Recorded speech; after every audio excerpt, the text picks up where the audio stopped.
රටේ අවස්ථාවක් ආවා.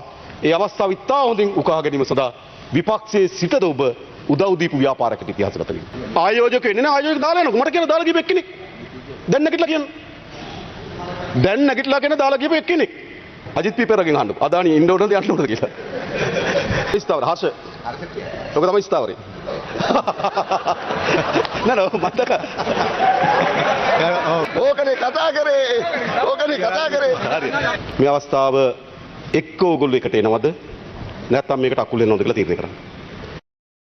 අපි කිසිසේත්ම පුද්ගලයෙක් ලෙසත් ආණ්ඩුවක් ලෙසත් මේ අවස්ථාවත් අරින්නේ නැහැ. මේ රට මේ පත්වී තිබෙන මේ අසිරුතාවයෙන් මරට බුදව ගන්න. මට හෝ අපේ අමාත්‍යවරු කිසිවෙකුට මත තබා ගන්න. පෞද්ගලික තමන්ට කියලා අභිලාෂයක් නැහැ. පෞද්ගලික තමන්ට ලැබෙන අභිලාෂයක් නැහැ. අපිට තියෙන මේ රටත් මේ රටේ ජනතාව පිළිබඳ සුබ සිහිනයක්. මේ සිහිනය යථාර්ථයක් කර ගැනීම සඳහා අපි පොරබදනවා. ඔබට සාතිකයක් දෙන්නම්. අපි ඒක යථාර්ථයක් බවට පත් කරමු. මම ඔබට අවසන් වශයෙන් ආරාධනා කරන්නේ ඔබෙහි පංගුකරුවන් සහ කොටස්කරුවන් බවට පත් වෙන්න. ඉතිහාසය ඔබ ලියන්න එපා. මේ අවස්ථාව අත්හරින්න දායක වෙච්ච මිනිස්සු. මේ අවස්ථාව අකුල් ලැබපු මිනිස්සු විදිහට ඉතිහාසගත වෙන්න එපා. ඔබ ඉතිහාසගත වෙන්න රටේ අවස්ථාවක් ආවා. ඒ අවස්ථාව ඉතා හොඳින් උකහා ගැනීම සඳහා විපක්ෂයේ සිටද ඔබ උදව් දීපු ව්‍යාපාරයකට ඉතිහාසගත වෙන්න. ඒකයි මේ අවස්ථාව. ඔබ හිතන්න හරි අපි යවල ඔයගොල්ලෝ ආණ්ඩුවක් ගත්ත ගැන අවස්ථාවක් නෙවෙයි ඒක. හා? ඔව්. හා? ආරපතන ප්‍රකාශනය. කාර්ය සභාව. ආරපතන ප්‍රකාශනය. ගරු මන්ත්‍රීතුමා වනවන්තෝ. කාර්ය සභාවනේ. ඔව් ඔව්.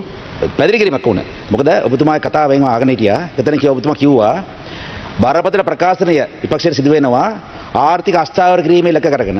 ඒ ප්‍රකාශනය කරේ කවුද කියලා කිව්ව නැත්නම් කමක් නැහැ. මොකද ප්‍රකාශනයකට පැහැදිලි කරන්න ජනාධිපති මෙහෙම කිව්වොත් ආණ්ඩුව අපේක්ෂා කරන මේ අවුරුද්දේ මෙච්චර ආදායමක් ඔය ආදායම ලැබෙන්නේ නැහැ.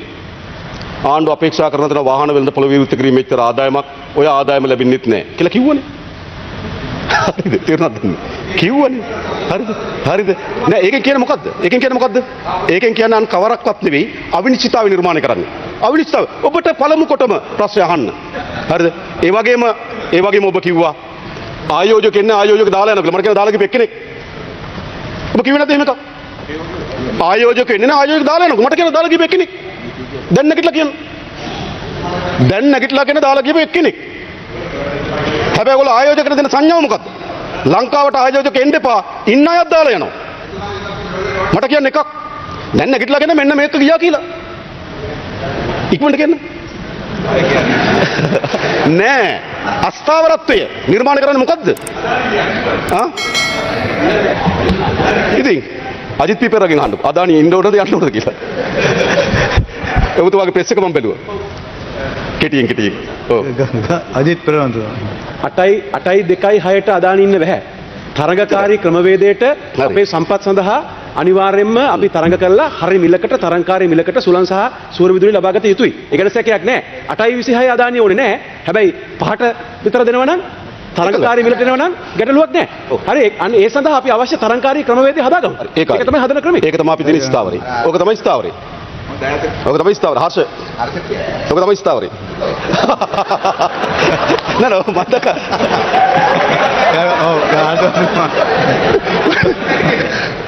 ඒක තමයි අපේ ස්ථාවරයක්. නෑ.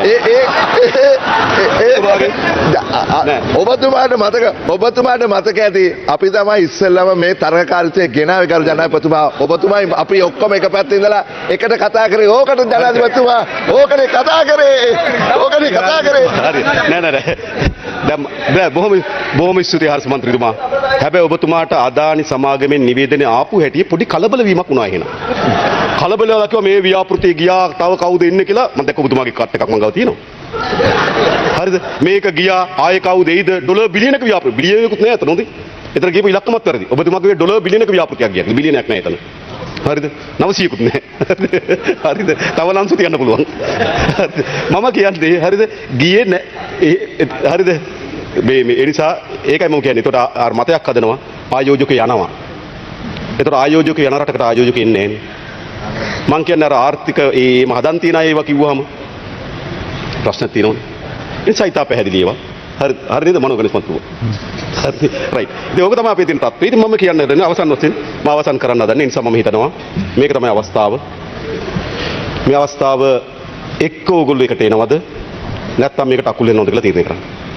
මීට වඩා හොඳ දෙයක් මම කියන්න නැවත අපේ රටේ දේශපාලනේ මීට වඩා හොඳ දෙයකින් මිසක්කා මීට වඩා නරක දෙයකින් පුරවන්න බෑ ආපහු. රෝමේ හිටියා අධිරාජ්‍යවරු ගණනාවක් හිටියා. ඉතාමත් කූර අධිරාජ්‍යවරු හිටියා. හැබැයි එක අධිරාජ්‍යයක් ආවා. ඔහු සාමකාමී අධිරාජ්‍යයක් වුණා. රෝමේ ඊට පස්සේ කූර අධිරාජ්‍යයන් ගොඩ දෙගුණේ නේ. හැරවුම දුන්නා. අපිත් හැරවුම දෙන්න. මීට පස්සේ පැරණි අසාර්ථක විනාශකාරී දේශපාලන සංස්කෘතියෙන් සහ ආර්ථික සංස්කෘතියෙන් ආණ්ඩුවක් අපේ රටේ යලි හැදින්නේ නැහැ. අපි ප්‍රමිතිය නිර්මාණය කළා තියෙනවා. ප්‍රමිතිය දේශපාලකයාගේ ප්‍රමිතිය රාජ්‍ය නිලධාරියාගේ ප්‍රමිතිය අනේ එතනද අපි නිර්මාණය කළා තියෙනවා. අපි හිතාමත් හොඳ තැනක සංඥා කණු හිටවලා තියෙනවා. ඔබට පුළුවන් මේ සංඥා කණු ඉක්මවා යන්න පුළුවන්. එහෙම නැතු මේ සංඥා කණු වල පිටිපස්ස ඉඳන් ඔබට දේශපාලන අනාගතයක් නෑ. හොඳට මතක තියාගන්න. කැමති ඔබතුමා තමත් ශක්තිමත් ව්‍යාපාරයක් බවට පත් වෙනවා නම් ඒ නිසාම Thank you for watching this video. If you enjoyed it, please hit the like button and the bell notification icon.